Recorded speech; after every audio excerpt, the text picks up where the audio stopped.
ធ្វើតាមរបៀបរបស់ខ្ញុំនេះញ៉ាំហើយអត់ឈឺពោះអត់ចុកពោះអីទេទោះបីអ្នកឈឺកាពះអ្នកមានផ្ទៃពោះអ្នកសរសៃខ្ចីអីក៏ញ៉ាំទៅអត់ឈឺពោះដែរចឹងបើចង់ដឹងថារបៀបរបស់ខ្ញុំធ្វើមិនហ្នឹងចាំទៅទស្សនាទាំងអស់គ្នាណារបៀបធ្វើហ្នឹងរៀងសាំញ៉ាំជាងគេតែបន្តិចទេគ្រាន់តែថាញ៉ាំទៅវាអត់ឈឺពោះចឹងណាបន្លែដែលយើងយកមកធ្វើហ្នឹងមានដូចជាត្រសក់ការ៉ុតខ្ញីឆៃថាវខ្ទឹមសខ្ទឹមក្រហមហើយនិងម្ទេសម្លេហ្នឹងយើងដាក់យកពណ៌ឲ្យឃើញក្រហមស្អាតទេម្ទេសហ្នឹងអត់សូវហឹរទេបងប្អូនអ្នកអត់ចេះញ៉ាំម្ទេសក៏ញ៉ាំបានដែរបើយើងអត់ចង់បានពណ៌អីទេមិនបាច់ដាក់ម្ទេសហ្នឹងក៏បានក៏ប៉ិតខ្ញីហ្នឹងគេធ្វើដាក់តែបន្តិចទេតែខ្ញុំដាក់រៀងច្រើនដោយសារតែខ្ញុំចូលចិត្តឥឡូវយើងយកបន្លែយកមកចិតសបឲ្យបានស្អាតណាខ្ញុំឃើញបន្លែហ្នឹងធូរថ្លៃបងប្អូនបន្លែខ្មែរយើងគេដឹកលក់តាមមុខទេគ្រាន់តែវារៀងកពិតកពោតទូចពេលខ្ញុំឃើញធូរថ្លៃចឹងទៅខ្ញុំធ្វើរៀងច្រើនដែរធ្វើឲ្យយើងចែកគ្នាញ៉ាំម្នាក់បន្តិចចឹងទៅពេលសមបានយើងទុកក្នុងទូចឹងតែមួយថ្ងៃហ្នឹងអស់ហើយបើបងប្អូនគ្នាតិចធ្វើតែបន្តិចទៅមកល្មមញ៉ាំចិត្តសបកហើយហ្នឹងយើងយកទៅលាងទឹកឲ្យស្អាតចេញម្សៅសិនហើយសម្រាប់តម្រង់របៀបនៃការចិតបន្លែហ្នឹងអ្នកទាំងអស់គ្នាចាំមើលតាមខ្ញុំណា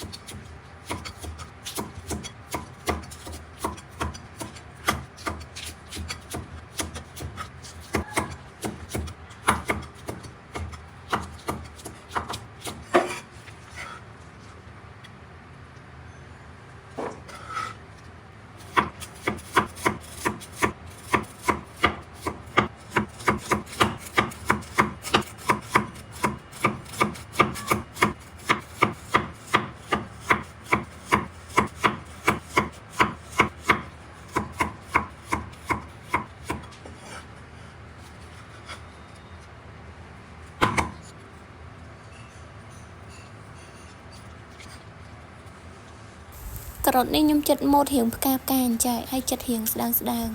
យើងចង់ប្រើកាបិតមុខពីរក៏បានកាបិតធម្មតាក៏បានដែរ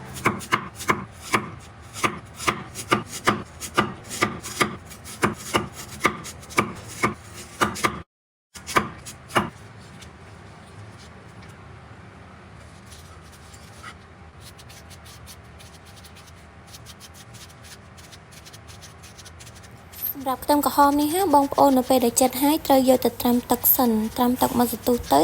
បានខ្ទឹមហ្នឹងវាបាត់ជាតិហាងបើយើងអត់ត្រាំទឹកទេពេលយកទៅជ្រក់ញ៉ាំទៅដឹងតែហាងពេញមាត់ហ្មង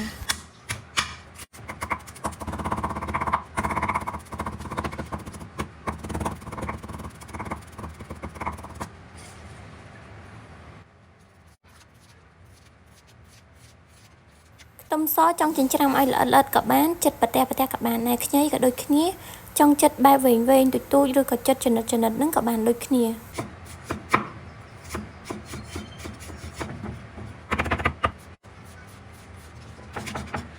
ម្ទេសនេះខ្ញុំពុះវាដើម្បីឆ្កឹះយកគ្រាប់ចេញណាដោយសារតែគ្រាប់វារាងហឹរដែរវាមិនហឹរដូចម្ទេសយើងតែវារាងហឹរដែរអញ្ចឹងយើងយកទៅសបកទេសបកហ្នឹងអត់ហឹរទេយើងដាក់យកពណ៌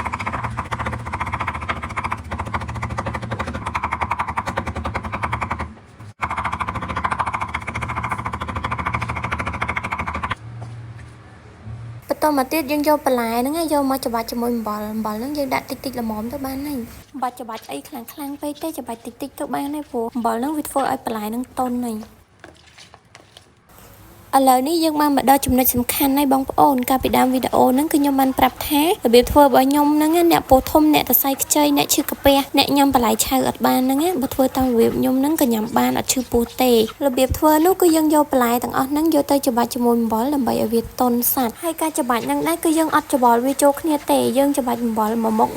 មួយចឹងយូរជាងគេបន្តិចសាំញ៉ាំជាងគេបន្តិចដោយសារតែយើងអត់បានច្របាច់បន្លែចូលគ្នាអំបិលដាក់បន្តិចបានហើយកុំឲ្យបន្លែប្រៃខ្លាំងយើងអត់ច្របល់បន្លែចូលគ្នាដោយសារតែយើងខ្លាចអាស៊ីតនិងជ័ររបស់បន្លែហ្នឹងវាចេញមកចូលគ្នាហើយពេលដែលយើងធ្វើជ្រក់ហ្នឹងយើងអាចដាក់ចូលគ្នាបានហ្នឹងដោយសារតែយើងបានដាក់ទឹកខ្មេះចូលពេលដែលយើងឃើញគេធ្វើគេដាក់បន្លែចូលគ្នាទាំងអស់ហើយច្របាច់មួយអំបិលអញ្ចឹងវាលឿនណាបងប្អូនហើយអាហ្នឹងគេធ្វើងាយស្រួលតែបើធ្វើតាមខ្ញុំយូរមែនណាតែយើងធានាថាយើងអត់ឈឺពោះទេហ្នឹងហើយនៅពេលដែលបន្លែទន់ហើយហ្នឹងយើងយកទៅលាងទឹកចេញណាតែយើងរៀងផ្អាប់យូរតិចហ្នឹងបន្លែយើងប្រៃខេះឡើយហើយ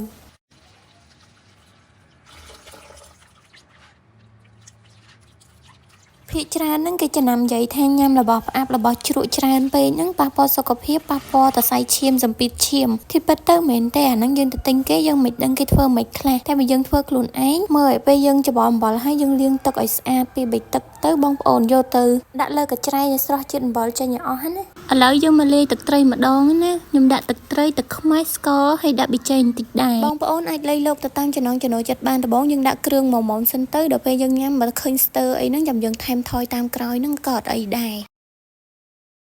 សម្រាប់ទឹកខ្មេះនេះក៏ដូចគ្នាដែរវាយើងញ៉ាំទៅមិនមែនចេះតែខូចសុខភាពទេសម្រាប់អ្នកដែលឈឺកាពះពោះវៀនហើយគាត់អាលៀកកផ្ដាសាយអីហ្នឹងអាហ្នឹងញ៉ាំទៅវាអាចមានបញ្ហាមែនតែបើយើងអត់ឈឺអីទេយើងញ៉ាំទៅវាជួយកាពះពោះវៀនយើងវិញតើបងប្អូនវាជួយសម្រួលអញ្ចឹងទឹកខ្មេះហ្នឹងទឹកត្រីហ្នឹងម៉ែអ្នកធ្វើរីឯទឹកខ្មេះហ្នឹងពុកអ្នកធ្វើចេញពីទឹកត្នោតហើយនឹងផ្លែចេកទុំបញ្ជាក់ម្ដងទៀតណាបើស្ទើអីថែមថយគ្រឿងបានខ្ទឹមក្រហមនេះហាមុននឹងខ្ញុំយកមកដាក់លាយគ្នាអញ្ចេះខ្ញុំបានត្រាំទឹកឲ្យវាបាត់ជាតិហាងអស់ហើយឥឡូវយើងយកបន្លែដែលយើងលាងស្អាតហ្នឹងយកមកដាក់ជុំគ្នាហើយចាក់ទឹកដែលយើងលាយមិញហ្នឹងចូលគ្នាមកបងប្អូនច្បល់គ្រឿងនិងបន្លែឲ្យចូលជិតគ្នាឲ្យបានសព្វទៅរួចរាល់ជាការស្រេចអូឥឡូវនេះសុំបញ្ជាក់បន្តិចណាបើកាពះពោះវៀនបងប្អូនល្អអាចញ៉ាំបន្លែឆៅបានណាអាពេលដែលយើងច្បល់បន្លែច្បាច់បន្លែជាមួយអំបិលហ្នឹងយើងច្បាច់ចូលគ្នាហ្មងទៅមិនបាច់ច្បាច់ផ្សេង